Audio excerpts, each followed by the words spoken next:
আসসালামু আলাইকুম প্রিয় শিক্ষার্থীরা, জাগরিকে আজকে আমি আলোচনা করব নবম শ্রেণীর বার্ষিক পরীক্ষার নমুনা প্রশ্ন নিয়ে।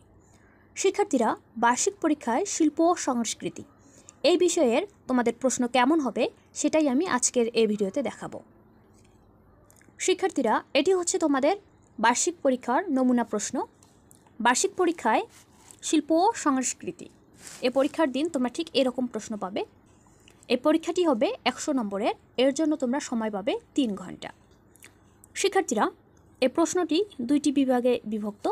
প্রথম ক বিভাগ হচ্ছে তৃতীয় অংশ, এখানে মোট রয়েছে 65 নম্বর। এর প্রথমেই থাকবে অতি সংক্ষিপ্ত প্রশ্ন, এখানে মোট 15টি প্রশ্ন দেওয়া থাকবে, অতি সংক্ষেপে এর উত্তর দিতে হবে। প্রতিটি প্রশ্নের উত্তরের জন্য তোমরা 1 নম্বর করে পাবে, অর্থাৎ 15টি প্রশ্নের জন্য এখানে 15 নম্বর বরাদ্দ আছে। প্রতিটি সঠিক উত্তরের জন্য তোমরা 1 নম্বর করে পাবে। এরপর 2 নম্বরে থাকবে সংক্ষিপ্ত উত্তর প্রশ্ন, এখানে মোট 5টি প্রশ্ন দেওয়া থাকবে। 5টির মধ্যে তোমরা তোমাদের পছন্দ অনুযায়ী 4টি প্রশ্নের উত্তর দিবে। প্রতিটি প্রশ্নের জন্য এখানে মার্ক থাকবে 5 করে, অর্থাৎ 4টি প্রশ্নের জন্য তোমরা এখানে 20 নম্বর পাবে। এরপর 3 নম্বরে একটি চিত্র দেওয়া থাকবে, একটি ছবি দেওয়া থাকবে। এই ছবিটি ভালো করে তোমাদের পর্যবেক্ষণ করতে হবে। এরপর এই ছবিটি সম্পর্কে তোমাদের লিখতে হবে। এই ছবিটি তোমাদের শিক্ষকই নির্বাচন করবেন, কারণ তোমাদের বার্ষিক পরীক্ষার প্রশ্ন শিক্ষা প্রতিষ্ঠান থেকেই দিবে, শিক্ষা প্রতিষ্ঠান থেকেই তৈরি করবে। তোমাদের শিল্প ও সংস্কৃতি এই বিষয়ের শিক্ষকই এখানে তার পছন্দ অনুযায়ী একটি ছবি দেবে এবং সেই ছবি ভালো করে পর্যবেক্ষণ করে এই ছবি সম্পর্কে তোমাদের লিখতে হবে। এখানে তোমাদের নম্বর থাকবে 10 নম্বর।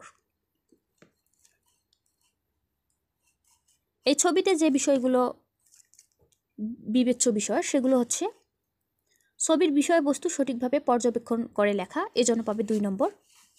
বর্ণনায় নিজস্ব কল্পনার উপস্থিতি, এজন্য পাবে 3 নম্বর। উপস্থাপনার মধ্যে সৃজনশীলতা, এর জন্য 3 পাবে। ছবিটি সম্পর্কে নিজস্ব মতামত দিতে পারা, এর জন্য থাকবে 2 নম্বর। এভাবে এখান থেকে তোমরা 5 নম্বর পাবে। এরপর 4 নম্বরে থাকবে রচনামূলক প্রশ্নের উত্তর, এখানে মোট 4টি প্রশ্ন দেওয়া থাকবে। এই 4টির মধ্যে তোমরা তোমাদের পছন্দ অনুযায়ী 2টি প্রশ্নের উত্তর দিবে। এখানে প্রতিটি প্রশ্নের উত্তরের জন্য 10 নম্বর করে থাকবে, অর্থাৎ 2টি প্রশ্নের উত্তরের জন্য এখানে নম্বর থাকবে 20 নম্বর। এটা হচ্ছে প্রথম অংশ। এরপরে আছে ব্যবহারিক অংশ, অর্থাৎ খ বিভাগ, এখানে তোমাদের রয়েছে মোট 35 নম্বর। প্রথম হচ্ছে বন্ধুখাতা প্রদর্শন। বন্ধুখাতা প্রদর্শন করতে হবে, এর জন্য তোমরা মার্ক পাবে 15। বন্ধুখাতা প্রদর্শন করতে হলে কি করতে হবে দেখো, পরীক্ষার সময় শিক্ষার্থীদের বন্ধুখাতা নিয়ে আসতে হবে। যেদিন তোমাদের এই শিল্প ও সংস্কৃতি পরীক্ষা অনুষ্ঠিত হবে সেই দিন তোমরা তোমাদের বন্ধুখাতা স্কুলে নিয়ে যাবে এবং তার শিক্ষককে দেখাবে। এই বন্ধুখাতা থেকে তোমরা 15 নম্বর পাবে। এরপরে 2 নম্বরে রয়েছে যে কোনো একটি কাজ বা কার্যক্রম করে দেখাও। শিক্ষার্থীরা, এখানে বেশ কিছু কাজ দেওয়া থাকবে, এই কাজগুলোর মধ্য থেকে যে কোনো একটি তোমাদের করতে হবে, এজন্য তোমরা পাবে 20 নম্বর।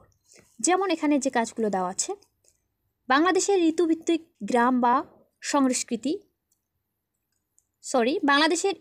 গ্রাম সংস্কৃতি অথবা শহরের সংস্কৃতি রূপকে ইচ্ছে মতো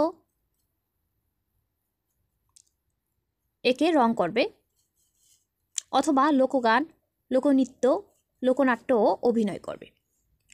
এরকম বিষয় থাকতে পারে, একাধিক বিষয় থাকবে, যে কোনো একটি তোমরা করবে, হয় লোকগান অথবা নৃত্য অথবা অভিনয়, যে কোনো একটা করবে, এর জন্য তোমরা পাবে 20 নম্বর। তো শিক্ষার্থীরা, এই হচ্ছে তোমাদের শিল্প ও সংস্কৃতি পরীক্ষার নমুনা প্রশ্নপত্র। তোমরা তোমাদের বার্ষিক পরীক্ষায় ঠিক এরকমই একটা প্রশ্ন পাবে। তো শিক্ষার্থীরা, আজকের ভিডিও আর লম্বা করছি না, আজ এখানেই শেষ করছি। পরবর্তী ভিডিওতে আমি তোমাদের নবম শ্রেণীর অন্য কোনো বিষয়ের নমুনা প্রশ্নপত্র নিয়ে চলে আসবো।